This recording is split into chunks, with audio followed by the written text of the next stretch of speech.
the menstrual cycle, one of my favorite things to talk about, and training and nutrition in relation to your menstrual cycle. That is what this video is going to be about.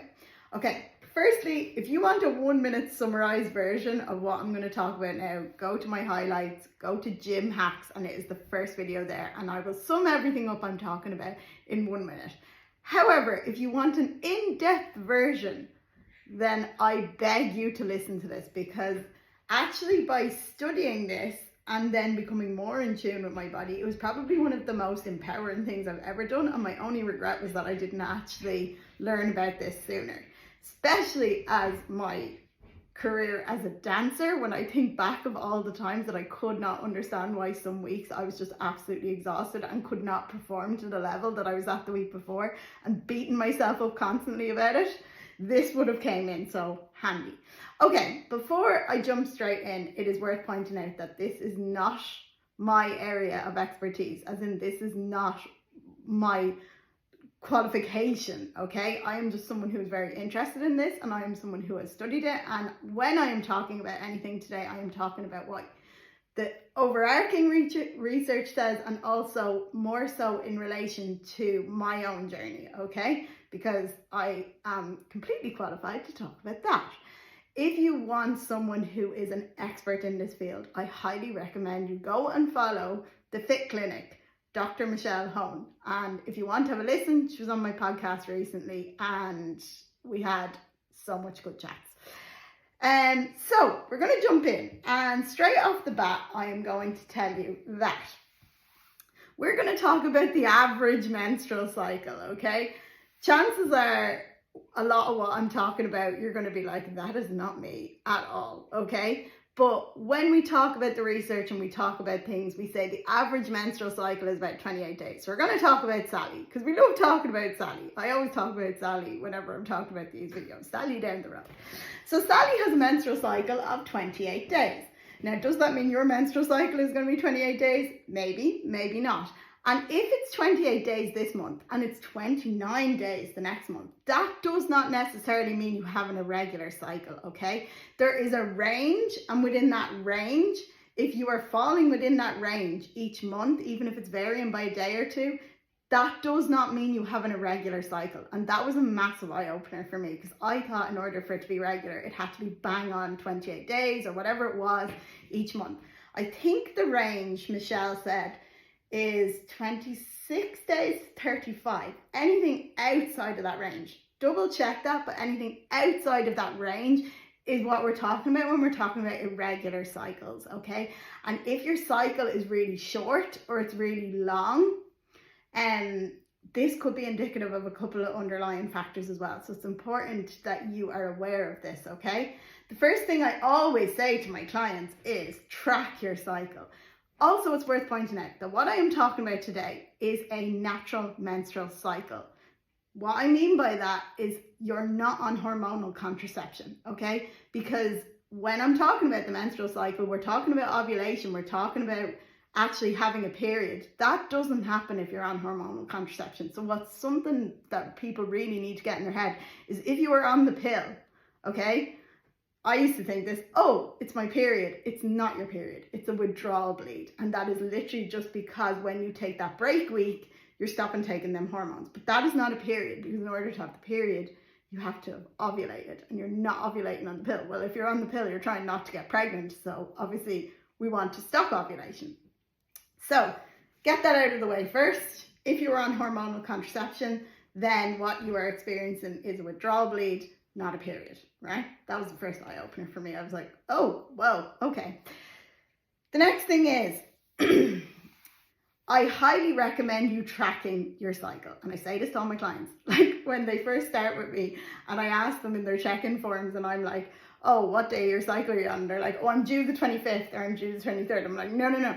What day are you on, right? So when I say day of cycle, day one is always the first day of your bleed. So if I got my period on Monday, then I would be on day 3.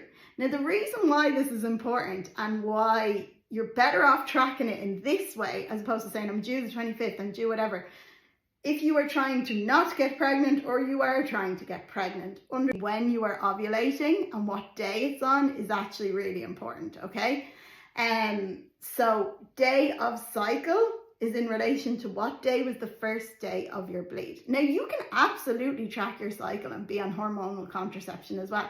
And actually something I did when I was on hormonal contraception was I was tracking my symptoms throughout the month, because even though I wasn't going through a regular menstrual cycle, I was still experiencing a little bit of PMS and other factors, okay?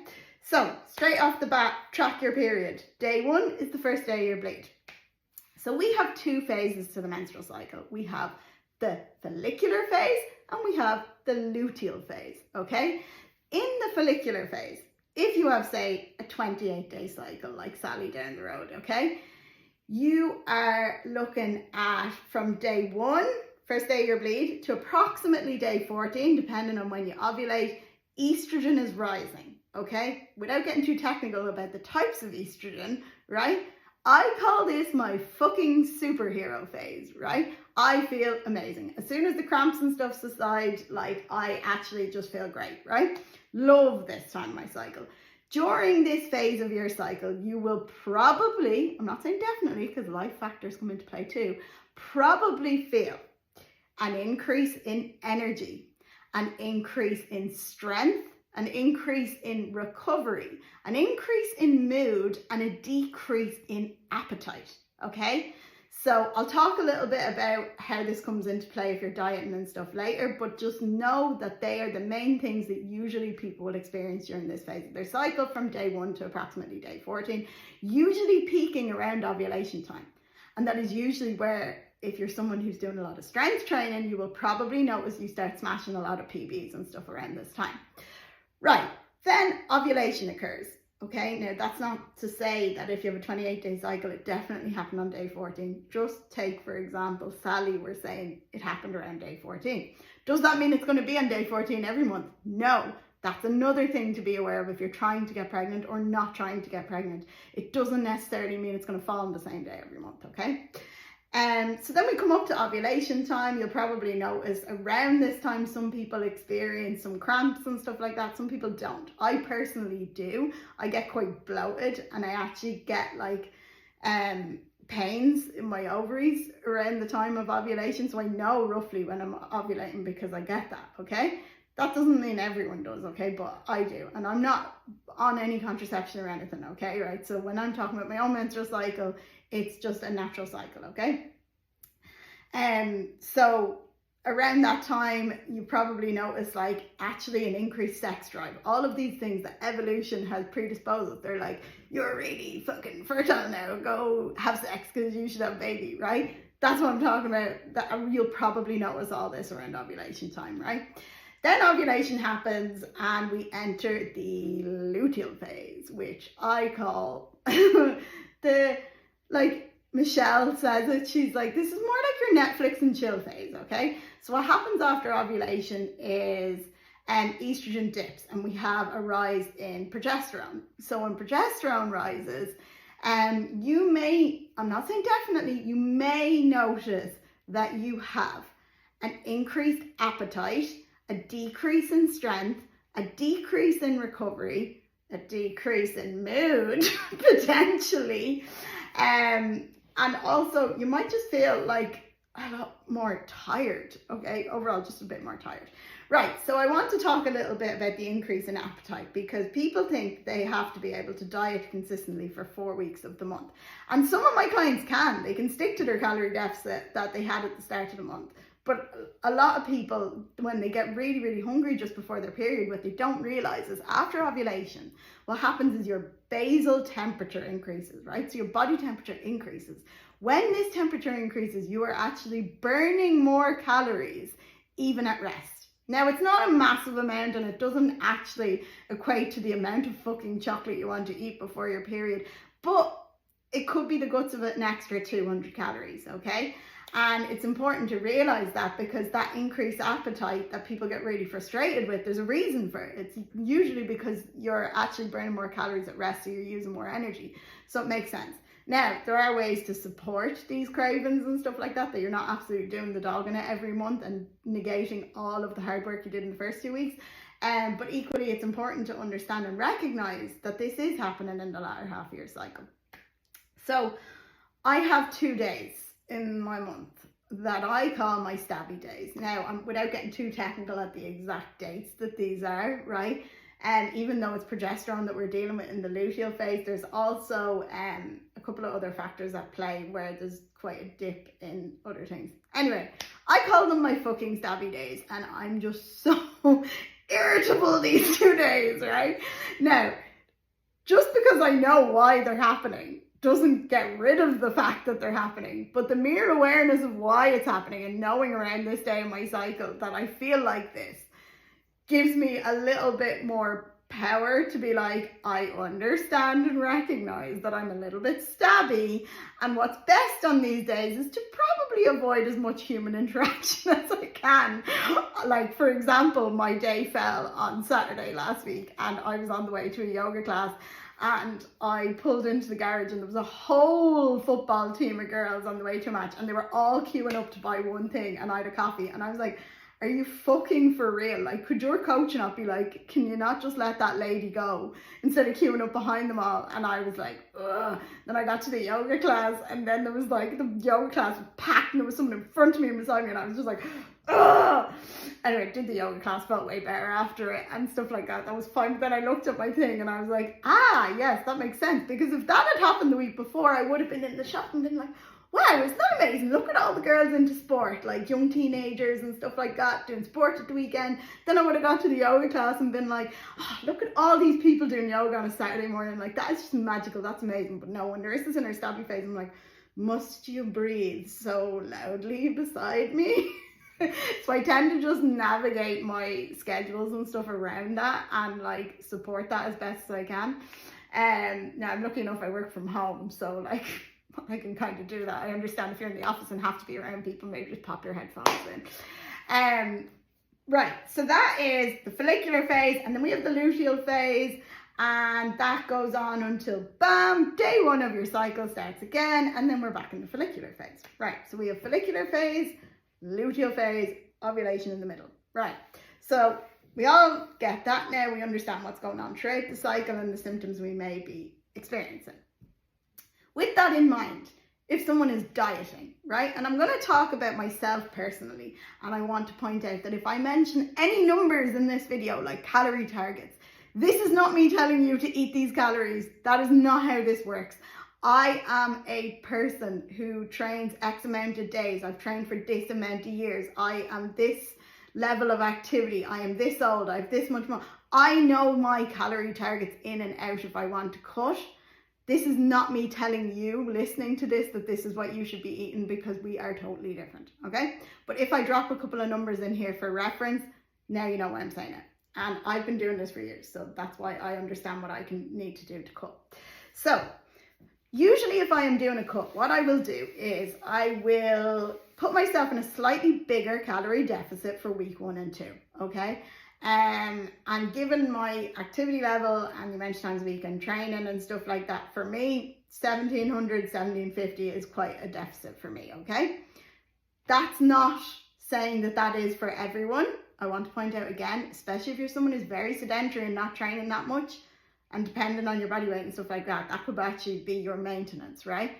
But for me, from studying this for so long, I know if I put myself in about 1700, that's quite a big deficit for me, right?